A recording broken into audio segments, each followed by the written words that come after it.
Hello everyone, I'm Colin Cadet. Today's video is all sorts of tips and tricks that have been sent in by subscribers. And if you have something that you use in your shop, send it in to me. If I haven't used it in a previous video, maybe I'll use it in an upcoming segment. But before we get started, I want to ask you one little favor because I know a lot of you enjoy these segments.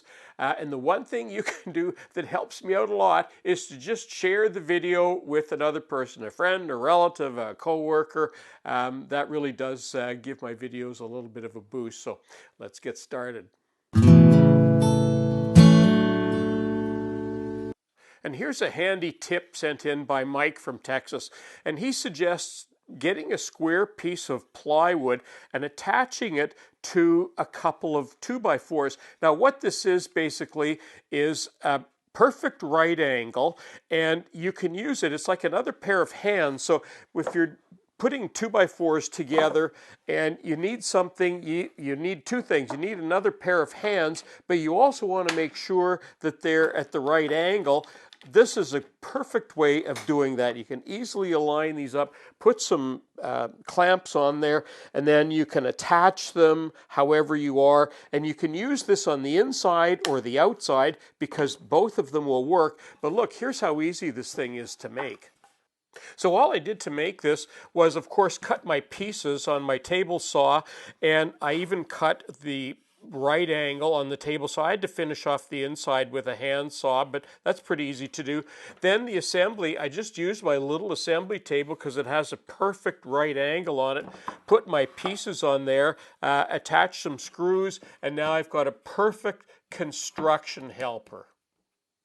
This tip is from Paul, and Paul suggests for those of us using machinist vise and we don't want to mark our wood, we can use wooden jaws on there. And what Paul's suggesting is that we can use earth magnets on there, and that's a great idea because they just clip on. You can move them around wherever you want.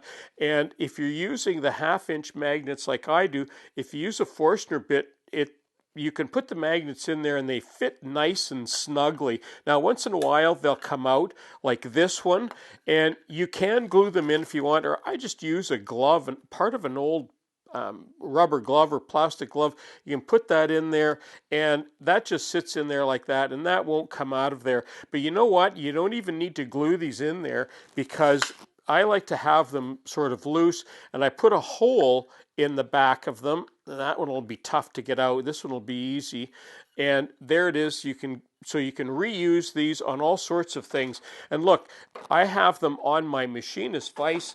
I've made one for my machinist vise, but my wood vise also has wooden jaws on it. So you could use the same thing on your wood vise, but look, you can even go a step further and do the same thing on your drill vise. You know, you can do the same thing there, and again, if they come out like those just did, you can use the same glove trick, and now they'll stay in there forever. But even if they're loose in there, it doesn't matter because it still holds the jaws nicely in there. So thanks, Paul. Those are great tips.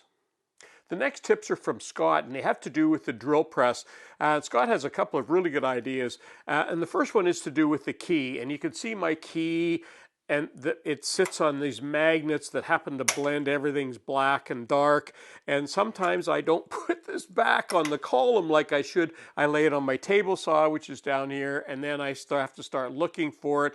And what Scott suggests is that if we wrap this with something that's colorful, it will stand out more. And the only thing that I have is this little tape that adheres to itself, and if I just wrap that around there, it's probably going to be unbelievable how much that's going to stand out.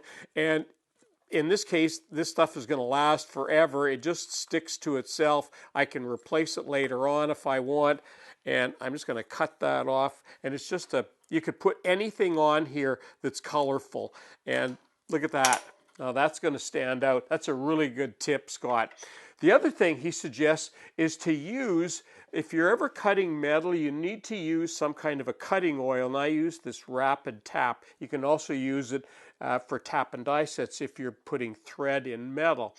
And I use this quite frequently, and I never really know where to put it. And what Scott suggests, I love this idea, is he suggests just put it on top of put a magnet on the bottom of it. You can use earth magnets and put it on top of your drill press. If you've got a drill press with a metal top like that, it sits up there perfectly. And what Scott's using for his magnets, and I have a few of these. You can see that this is my place for holding magnets here. If you've got old hard drives around from your old computers, I'll show you a close-up of these.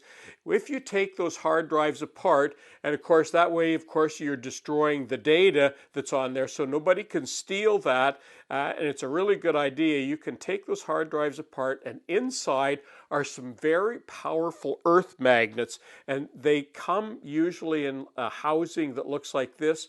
And if you hit that right there with a chisel, of course you're using one of your old chisels, it will snap off a little magnet that looks like that. And these are really powerful earth magnets, and for holding this oil up there, they're perfect for that. And you know what? They're even free, because if you've got old computers with hard drives sitting around, it's perfect for that. So thanks, Scott. Those are a couple of really good tips.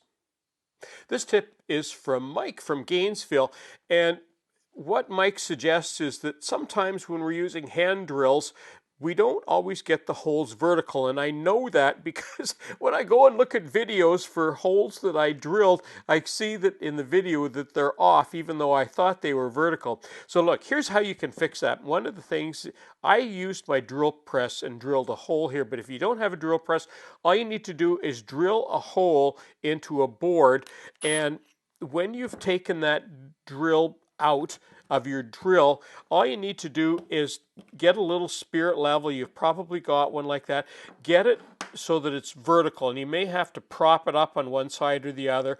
Then put your drill back on there and tighten it up to that drill, and now your drill will be sitting vertical.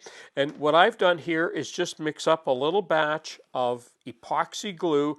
I'm going to put a little bit on the top of my drill right there, and I also have one of these little bubble levels, and I don't know if you can see it moving around in there. And all I want to do now, and put a little bit on the bottom there as well, is set that on top so that that's level, that little bubble is level, and wait for that to cure.